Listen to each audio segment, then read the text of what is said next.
મહેસાણાથી જ્યાં BZની Ponzi scheme મામલે આ સમાચાર મળી રહ્યા છે। મહેસાણાથી તેની પર નજર કરી લઈશું।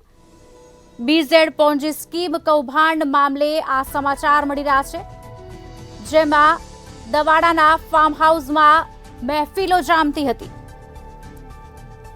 ફાર્મ હાઉસમાં જલસાથી આ કૌભાંડી ઝાલા રહેતો હતો। CID તપાસમાં ફાર્મ હાઉસમાંથી દારૂની બોટલો પણ મળી આવી છે। ત્યારે સ્થળની સ્થિતિ જોતા જ પાર્ટી યોજાતી હોવાના પુરાવા પણ મળી આવ્યા છે।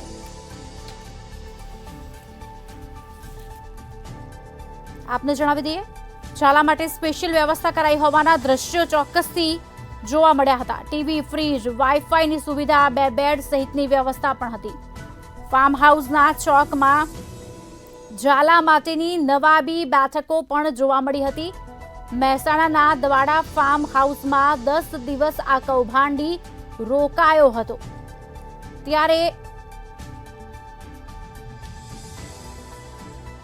મહેસાણાથી આ સમાચાર, BZ પોન્જી સ્કીમ મામલે આ સમાચાર મળી રહ્યા છે।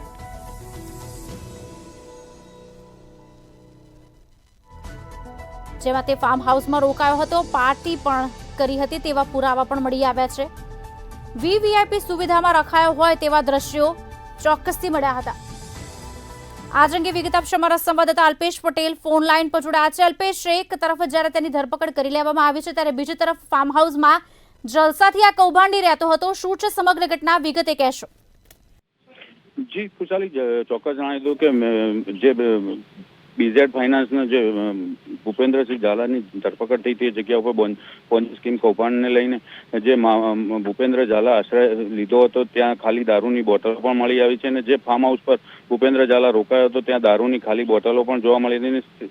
સ્થળની સ્થિતિ જોતા એવું લાગી રહ્યું છે કે અહીંયા રાત્રિ દરમિયાન પાર્ટી પણ યોજાઈ હોઈ શકે છે। અને ફાર્મ હાઉસના અંદરના દ્રશ્યો જોતા ભૂપેન્દ્ર ઝાલા માટે સ્પેશિયલ વ્યવસ્થા કરવામાં આવી તેવા દ્રશ્યો પણ જોવા મળી રહ્યા છે। અને ટીવી, ઇન્ટરનેટ સુવા સાથેની ખાસ વ્યવસ્થા બહાર નવાબી બેઠક જોવા મળી હતી। અને મહેસાણાના દવાડા ફાર્મ નજીક ઉપર 10 દિવસ રોકાયો હતો। અને ફાર્મ હાઉસ પર વાઈફાઈની સુવિધા, નવું ટીવી, ફ્રીજ, બેડ, સમગ્ર વસ્તુઓ નવીન રૂમમાં જોવા મળી હતી। અને દવાડાના કિરણસિંહના ફાર્મ હાઉસ પર ભૂપેન્દ્ર ઝાલાના 10 દિવસ રોકાયો હતો તેવા પણ સમાચાર છે। અને 3 તબક્કામાં ભૂપેન્દ્ર ઝાલા 10 દિવસ જેટલા સમયમાં ફાર્મ હાઉસમાં રોકાયો હતો। અને CID ક્રાઇમ બ્રાન્ચે 4 દિવસથી મહેસાણામાં કેમ્પ કર્યો હતો। અને 4 દિવસ દરમિયાન CID ક્રાઇમ બ્રાન્ચે ક્રાઇમ વેશ પલટો કર્યો હતો। અને CID ક્રાઇમ બ્રાન્ચે વેશ પલટો કરી ભૂપેન્દ્ર ઝાલાની સાથે કિરણસિંહને પણ દબોચ્યો હતો। અને કિરણસિંહના વારંવાર સંપર્કમાં હોવાના કારણે ભૂપેન્દ્ર ઝાલાના મળતીઓ સાથે હતો। અને કિરણસિંહના સંપર્કે CID ક્રાઇમ બ્રાન્ચે ભૂપેન્દ્ર ઝાલા સુધી પહોંચી શકી હતી।